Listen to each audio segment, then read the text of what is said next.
अब तक तुम सबने मेरे स्थिरता को अनुभव किया, मेरे धैर्य की परीक्षा ली, मेरे करुणा का दुरुपयोग किया।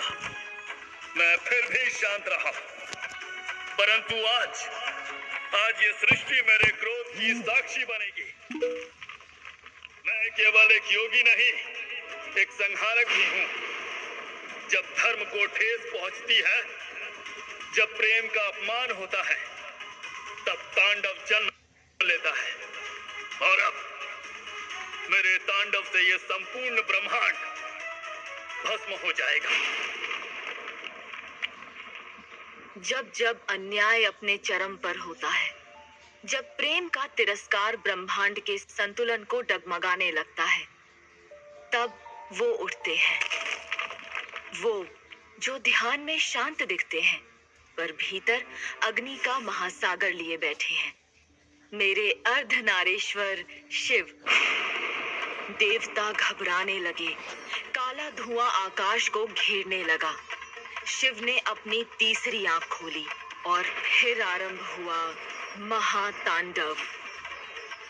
नाश का वो नृत्य जो समय को भी मिटा देने की शक्ति रखता है। शिव किस अपमान की बात कर रहे थे?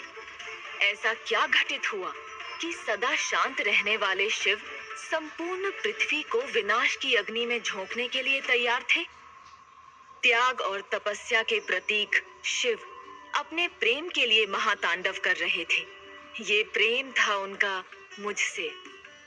मैं हूँ आदि शक्ति, और ये है शिव और मेरी प्रेम कहानी। मैंने सती के रूप में सृष्टिकर्ता ब्रह्मदेव के पुत्र प्रजापति दक्ष और देवी प्रसूति के घर में जन्म लिया था। ब्रह्मदेव ने पिताजी को प्रजापति का पद देते हुए प्रजा की सृष्टि और इस ब्रह्मांड को सही रूप से चलाने के लिए नियम और व्यवस्था बनाने का कर्तव्य सौंपा था। अपने परिचय में पिताजी स्वयं को जगत के पालनहार विष्णु जी के सबसे बड़े भक्त बताया करते थे, परंतु उनकी प्रजा तो उन्हें शिव के सबसे बड़े विरोधी के रूप में ही जानती थी। एक दिन पिताजी ने एक भव्य विष्णु यज्ञ का आयोजन किया था। समस्त प्रजा, ऋषि मुनि, देवगण सभी आमंत्रित थे। पूरा राजमहल फूलों की चादर और दीपों की महक से ढका हुआ था। प्रजा में केवल एक ही चर्चा थी, पिताजी की मर्यादा और उनके धर्म पालन का गौरव। जैसे ही पिताजी यज्ञ आरंभ करने वाले थे, तभी राजसभा के द्वारों पर भारी शोर मच उठा। और फिर आई दयानंदा, लोहे की बेड़ियों में जकड़े हुए शिव भक्तों के साथ। दयानंदा ने पिताजी को बताया कि ये सभी अपराधी शिव की पूजा करते हुए पकड़े गए हैं। इस शुभ अवसर पर भी इतना अशुभ समाचार? मेरे स्पष्ट आदेश के बाद भी तुम सबने इस पावन पृथ्वी पर शिव की पूजा की। वो कोई भगवान नहीं, सिर्फ एक ढोंगी है। केवल विष्णु जी और ब्रह्मा जी ही सच्चे भगवान हैं। एक भक्त बुलंद आवाज में पिताजी से कहने लगा कि वे जिन विष्णु जी और ब्रह्मा जी की वंदना करते हैं, वो स्वयं शिव के आगे शीश नवाते हैं। शिव आदि हैं, अनंत हैं, वही परम सत्य हैं, वही कल्याणकारी हैं, और वे सब उनके सच्चे भक्त हैं। पिताजी की धमकियां उनकी भक्ति को डगमगा नहीं पाई।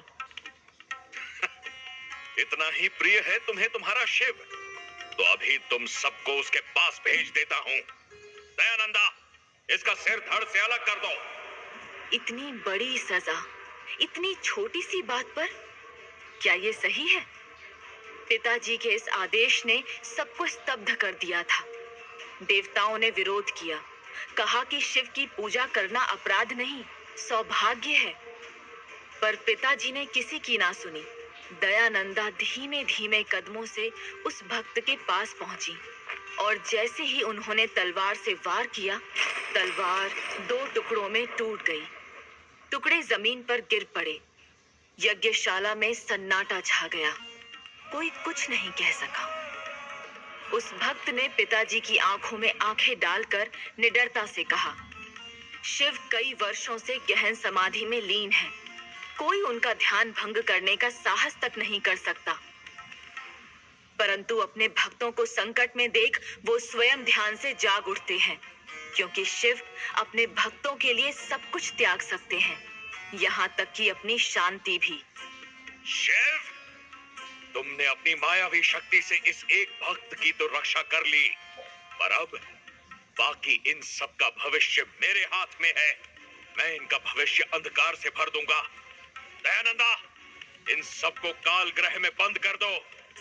आज के बाद ये कभी सूर्य देव के दर्शन नहीं कर पाएंगे। ये शिव भक्त प्रकाश से सदा के लिए वंचित रहेंगे। यहाँ पिताजी ने शिव भक्तों को कठोर दंड सुना दिया था। दूसरी ओर मेरी माँ रानी प्रसूति महर्षि भृगु के कक्ष में थी। महर्षि, हम चाहते हैं कि सती का विवाह स्वयं श्री हरि विष्णु जी से हो। सबसे उत्तम, सबसे मर्यादित। मुझे पूर्ण विश्वास है कि सती उनके योग्य है। महर्षि, कृपया सती की कुंडली देखकर बताएं, क्या ये संभव है? महर्षि भृगु ने माँ को आश्वस्त करते हुए कहा कि मैं ज्ञानी हूँ, विनम्र हूँ और संस्कारी भी। अवश्य मेरा विवाह विष्णु जी से संभव है। उनके मुख से ये वचन सुनकर माँ प्रसन्न हो उठी। जी महर्षि, हमारी सभी पुत्रियों में सती सबसे श्रेष्ठ है, परंतु यदि आप एक बार उसकी कुंडली भी देख लें तो मुझे पूर्ण विश्वास हो जाएगा कि सती का विवाह विष्णु जी से ही होगा। माँ की बात रखने के लिए महर्षि ने प्राचीन ताड़पत्र खोला और मेरी कुंडली को ध्यान से पढ़ना आरंभ किया। एक एक ग्रह, एक एक भाव पर उनकी दृष्टि थी, पर अचानक उनका चेहरा आश्चर्य में बदल गया। आंखों में चिंता उतर आई, जैसे किसी गहरे रहस्य से पर्दा उठ गया हो। सब ठीक तो है? महर्षि भृगु ने मेरी कुंडली को बंद कर माँ से विनती की कि उन्हें तुरंत पिताजी के पास ले चलें। ऐसा क्या हुआ ऋषिवर? आपने सती की कुंडली में ऐसा क्या देख लिया? महर्षि ने स्पष्ट किया कि वे ये बात केवल पिताजी के सामने ही कहेंगे। परंतु अब तक तो प्रजापति ने यज्ञ आरंभ कर दिया होगा। महर्षि ने माँ से कहा कि वे इस बात को एक और पल के लिए भी पिताजी से वंचित नहीं रख सकते। महर्षि की गंभीरता देखकर माँ के पास और कोई विकल्प नहीं था। वो उन्हें लेकर पिताजी के पास चल पड़ी। यज्ञ की तैयारियां पूर्ण हो चुकी थीं। पिताजी संपूर्ण श्रद्धा से विष्णु जी की पूजा आरंभ करने ही वाले थे। सबका ध्यान यज्ञ पर केंद्रित था, सिवाय मेरी दृष्टि सूर्य देव पर पड़ी। वे चुपचाप बिना किसी से कुछ कहे यज्ञशाला से बाहर निकलने लगे। किसी देवता का यज्ञ के मध्य से इस प्रकार चले जाना असामान्य था। मुझसे रहा नहीं गया। मैं अपने स्थान से उठकर चुपचाप उनके पीछे पीछे चल पड़ी। परंतु यज्ञशाला में अब भी सबका ध्यान पिताजी के यज्ञ की ओर ही था। जैसे ही पिताजी आहुति देने आगे बढ़े, महर्षि भृगु ने उनका हाथ रोक लिया। उन्होंने पिताजी से पूछा कि क्या वे ये यज्ञ मेरा हाथ भगवान विष्णु को अर्पित करने हेतु कर रहे हैं?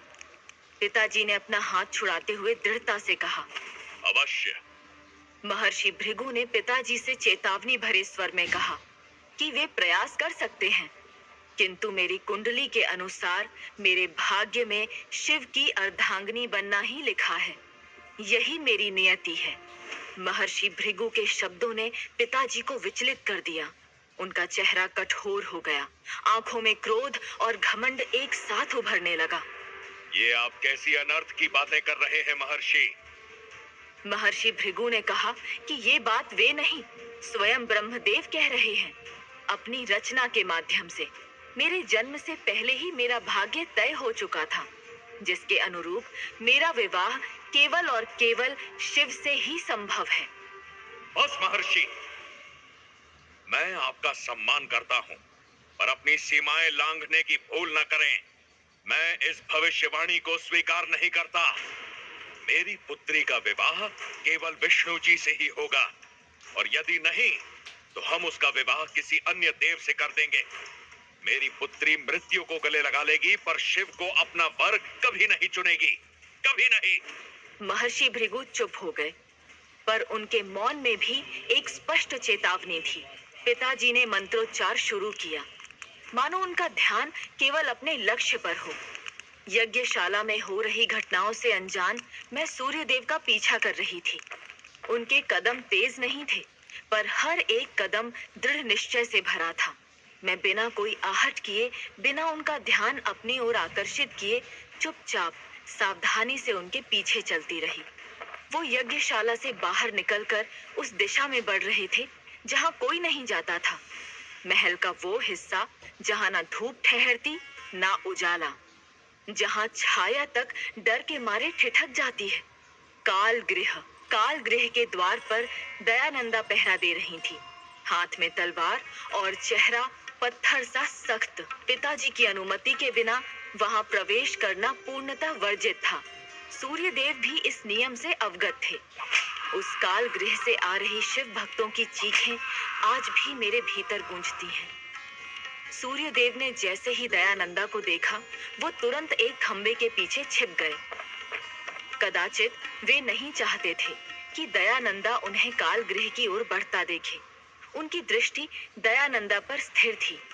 ऐसा प्रतीत हो रहा था मानो वे किसी घड़ी का इंतजार कर रहे हों। और मैं दूर खड़ी छाया में छिपी उन्हें देख रही थी, असमंजस और जिज्ञासा के साथ। दूसरी ओर यज्ञशाला में पिताजी ने यज्ञ की प्रत्येक विधि, हर आहुति पूर्ण श्रद्धा से अर्पित की।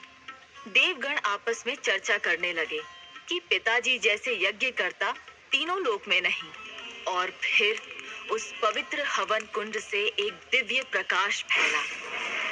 संपूर्ण सभा एक कंपन से कांप उठी और उस प्रकाश से प्रकट हुए स्वयं विष्णु जी। विष्णु जी को देख समस्त देवता नतमस्तक हो गए। पिताजी ने उनके चरणों में शीश नवाकर प्रणाम किया। आंखों में अश्रु लिए जब पिताजी ने विष्णु जी की तरफ देखा, तो उन्हें केवल उनका मुस्कुराता हुआ प्रसन्न चेहरा दिखा। विष्णु जी ने पिताजी से कहा कि वे उनकी भक्ति और यज्ञ से अति प्रसन्न हैं। वो जो चाहें वरदान मांग सकते हैं। पिताजी के चेहरे पर संतोष था। उन्होंने उठकर आंखों में गर्व भरकर कहा, प्रभु, आपके दर्शन पाकर मैं धन्य हो गया। मेरा आपसे एक ही आग्रह है, मेरी पुत्री सती को आप अपनी पत्नी के रूप में स्वीकार करें। हमारी पुत्री सर्वगुण संपन्न है प्रभु। बहुत लाड़ प्यार से पाला है उसे। यदि आप सती को स्वीकार कर ले, तो हमारे जीवन की सबसे बड़ी इच्छा पूर्ण हो जाएगी। फिर हमें इस संसार से और कुछ नहीं चाहिए।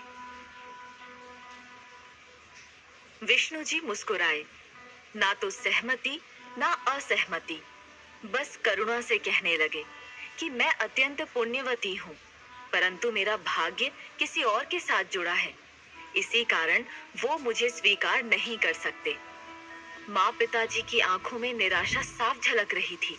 उन्होंने विष्णु जी से इस उत्तर की कल्पना नहीं की थी। और उधर काल गृह में सूर्यदेव अब तक दयानंदा से छिपकर खड़े थे। तभी एक दूत हाँफता हुआ काल गृह के द्वार तक पहुंचा। उसने दयानंदा को सूचित किया कि भगवान विष्णु जी पधार चुके हैं। दयानंदा चौंक पड़ी और बिना कुछ कहे अपना स्थान छोड़ यज्ञशाला की ओर दौड़ने लगी। जैसे ही काल गृह निष्कवच हुआ, सूर्यदेव चुपचाप उसके भीतर प्रवेश करने लगे। मैं अब और नहीं रुक सकी। मैं भी उनके पीछे काल गृह में चली गई। सूर्यदेव! मुझे लगा सूर्यदेव मुझे काल गृह में देखकर चौंक जाएंगे, पर उनके चेहरे पर ना कोई आश्चर्य था ना डर, जैसे वो जानते हों कि मैं उनका पीछा कर रही थी। आप इन अपराधियों से मिलने यहाँ क्यों आए हैं? वो मेरी ओर मुड़े। चेहरे पर ना शंका थी ना डर, बस शांति। सती, क्या तुम सच में मानती हो कि ये सभी शिव भक्त अपराधी हैं?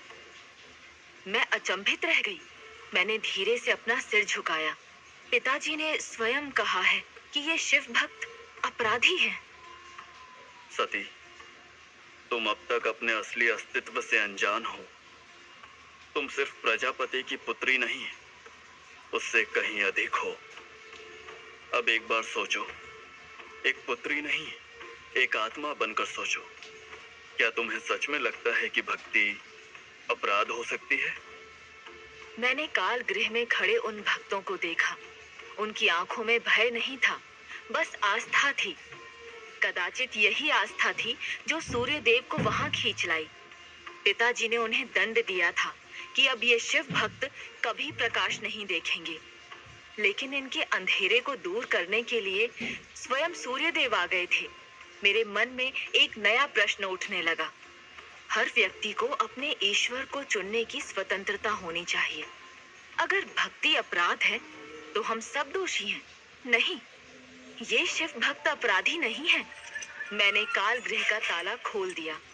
एक एक कर शिव भक्त बाहर निकलने लगे। उनकी आंखों में कृतज्ञता थी, लेकिन उसके पार भी कुछ था, एक दिव्यता। और फिर कुछ ऐसा हुआ जो मैंने कभी स्वप्न में भी नहीं सोचा था। सूर्य देव ने अपना स्वरूप बदला। उन्होंने एक योगी का रूप धारण कर लिया।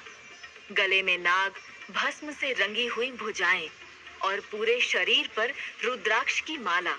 उनके तेज से काल गृह अलौकिक हो उठा। जिस स्थान को मैंने अब तक अंधकार और भय का घर माना था, वही स्थान आज प्रकाश और दिव्यता से भर उठा था। मैं स्तब्ध थी। सोचने लगी कि भला सूर्य देव एक योगी का रूप क्यों ले रहे हैं। सभी शिव भक्त भागने की जगह उस योगी के चरणों में झुक गए। उनकी आंखों में आंसू थे, पर चेहरे पर मुस्कान। मैं कुछ कह पाती उससे पहले दयानंदा के प्रश्न ने मेरा ध्यान उनकी ओर केंद्रित कर लिया। उन्होंने मुझसे हैरान होते हुए पूछा कि बंदी कहाँ गए। मैंने सूर्य देव की ओर इशारा करते हुए कहा, वो सूर्य देव ने उन सभी बंदियों को मुक्त कर दिया। दयानंदा मुझे अविश्वास भरी दृष्टि से देखती रही। मैंने पीछे मुड़कर देखा, वहां कोई नहीं था। सूर्य देव, भक्तगण, कोई भी नहीं। काल गृह अब शून्य था। दयानंदा ने मुझे यज्ञशाला लौटने को कहा। मैं उलझन में डूबी यज्ञशाला की ओर बढ़ने लगी, पर कुछ दूर चलते ही मैंने देखा सूर्य देव अपने सिंहासन पर पहले से ही विराजमान थे। पर यह कैसे संभव है? कुछ क्षण पहले तो वो काल गृह में थे, तो क्या वो वास्तव में सूर्य देव नहीं थे? कहीं वो स्वयं शिव तो नहीं? विष्णु जी ने पिताजी की ओर देखा। उनकी दृष्टि में करुणा थी, पर स्वर में अटल दृढ़ता।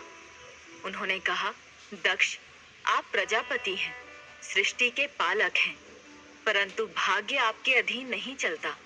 वो तो स्वयं ब्रह्मा जी की लेखनी से रचा गया है, और सती केवल आपकी पुत्री नहीं, स्वयं आदि शक्ति है। उनका मिलन शिव से पूर्व निर्धारित है। शिव की अर्धांगिनी होने के कारण वो मेरी बहन के समान है। इसीलिए ना तो अपने मूल स्वरूप में और ना ही किसी अवतार में मैं सती से विवाह नहीं कर सकता। ये वरदान मैं आपको नहीं दे सकता। पिताजी का चेहरा निडर रहा, लेकिन उनकी आंखों में अपमान की चिंगारी भड़क उठी। ठीक है प्रभु, इस समय मेरे पास आपसे मांगने के लिए कोई और वरदान नहीं है, परंतु भविष्य में कभी यदि मैं आपसे वरदान मांगूं, तो कृपया उस समय इनकार मत कीजिएगा। विष्णु जी आशीर्वाद देकर यज्ञशाला से शांत भाव से विदा हो गए, पर उनके जाते ही पिताजी के भीतर कुछ और उठ खड़ा हुआ। घाव से ज्यादा क्रोध। वो दरबार की ओर मुड़े। मैं प्रतिज्ञा लेता हूँ कि ब्रह्मदेव का ये पुत्र खुद ब्रह्मदेव के लिखे भाग्य को झुका कर रहेगा। शिव और सती का विवाह कभी नहीं होगा। कहाँ है सती? क्या मेरे पिताजी प्रजापति दक्ष की प्रतिज्ञा सृष्टि के विधान से टकराएगी?